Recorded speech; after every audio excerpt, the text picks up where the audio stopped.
Meron na naman tayong panibagong earning application na pwede nating pagkikitaan ng pera. So ngayon once mag-register kayo, meron kayo kaagad ma-receive ng 30.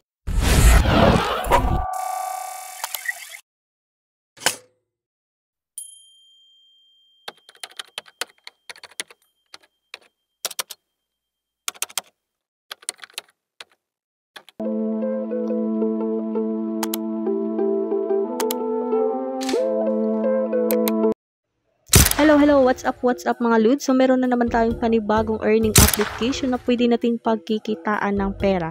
So ngayon once mag-register kayo, meron kayo kaagad ma-receive ng 13 pesos. Okay, sa gustong mag-register dito, huwag niyong kalimutan na din i-click yung link dyan sa my comment section. Pero bago niyo siyang i-click, panoorin niyo muna yung full video para malaman niyo kung paano kayong kumita ng pera dito sa kanilang mismong application. So ngayon i-log out lang natin nito, no, yung ating account muna para maipakita natin yung ating yung ating registration dito. So, kailangan natin mag-register muna dito, guys.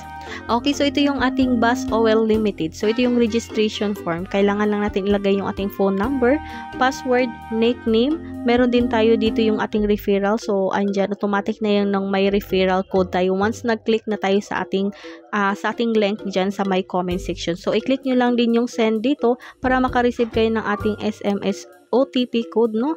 OTP code andyan sa ating mga phone number. Okay, so once na i-comply nyo na yan lahat yung ating mga registration form natin dyan, so i-click nyo na dyan yung kanilang sign up na button. Okay, once pagka-click nyo na siya, automatic na tayo, punta na tayo sa ating login form natin. So ito na nga yung homepage natin mga lods. So ito yung ating Bus OL Limited. So andito na nga tayo sa ating homepage. So nakikita nyo na yan na meron tayong balance ng 13 pesos. So as of now is level 0 pa tayo. So withdrawal balance is 0. So lahat is 0 pa yan kasi bago pa nga tayo dito sa kanilang application. Okay, yung tanong dito is paano ba tayo kumikita ng pera dito? So kailangan natin mag-invest dito sa kanilang platform para kumita kayo ng daily earnings dito. Ayan, dito no, meron silang products dito, merong spread, meron din sila yung mine. So dito tayo sa ating product dito, ha. Ayan. So, ito yung mga BIP 0. Since BIP 0 tayo, since bago tayo sa kanilang application. Okay, wait lang. Ayan. BIP 0 tayo dito mga kaludi. Ayan. Dito no, ito yung Warrior Oil Field 1. So, pwede kayo mag-invest dito. Ng amount is 520. Ayan, 520 pesos. So, meron kayong daily income is 135 pesos. So, earning days is 51. Ayan, 51 days tayo maka-receive ng 135 pesos. So, 135 times 51 days. So, meron kayong kikitain dito na 6,885 pesos. Ayan, sa investment natin is 520. So, bawing-bawi talaga tayo. Pero kung gusto niyo namang mas malakihan, meron din tayo dito yung pangalawa, yung Field 2. Yung investment naman is 1,700. So, yung daily earnings nito is 476 pesos. Yung kaniyang earning days naman is 49 days. Okay, bago tayo mag-invest dito, kailangan din natin na invest what you can afford to lose. Okay, madami pa silang investment dito. Ayan, meron din sila yung tinatawag na welfare. Dito naman sa welfare, yung maka-invest dito yung mga BIP 1, BIP 2, BIP hanggang BIP 7 yan. Okay, so dito naman meron silang tinatawag na big event din. Sa mga BIP din yan, mga kaludi. Ayan, kailangan natin maging BIP. So, paano kayo magiging BIP dito? Ayan. Okay, dito tayo sa kanilang mga BIP. Ayan, dito sa mine, so makikita nating BIP yan. Okay, BIP 0 pa tayo. So, magiging BIP 1 lang kayo pag nag-invest na tayo ng ating 520 pesos.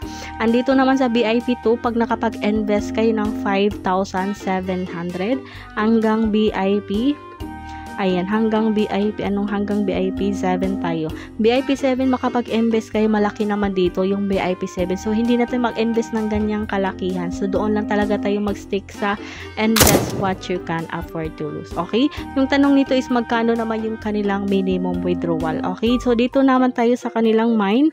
So, dito makikita natin dito yung ating ID number. Meron tayong BIP dito as of now, BIP 0 tayo. So, meron tayong balance, deposit records, withdrawal records, records, earning records, commission records, meron din tayong ating mga rewards records na din dyan. Okay? So, yung tanong natin is magkano yung kanilang withdrawal.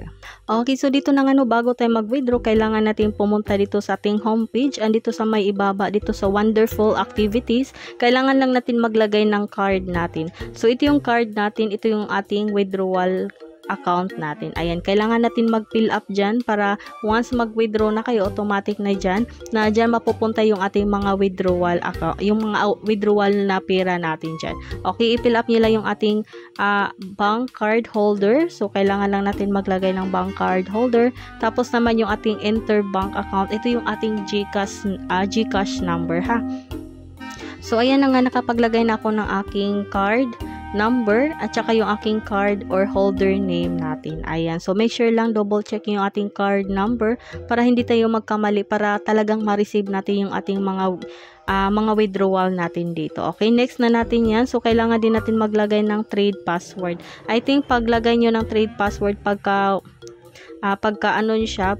register nyo, kailangan kayong may trade password doon.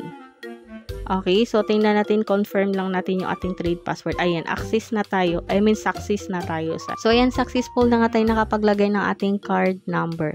Okay, back na tayo dito sa homepage natin. Okay, kung meron na kayong balance dito, no, once makapag-withdraw kayo, i-click nyo lang yung ating withdrawal dito, I-click nyo lang yung withdraw. Ayan, dito nakikita natin yung kanilang minimum withdrawal. So, single withdrawal amount is 200 pesos. Yung maximum withdrawal naman is 50,000. So, minimum single withdrawal unit is 100. And meron sila yung withdrawal tax rate na 4%. So, bawasan tayo ng 4% per withdrawal natin. Ayan.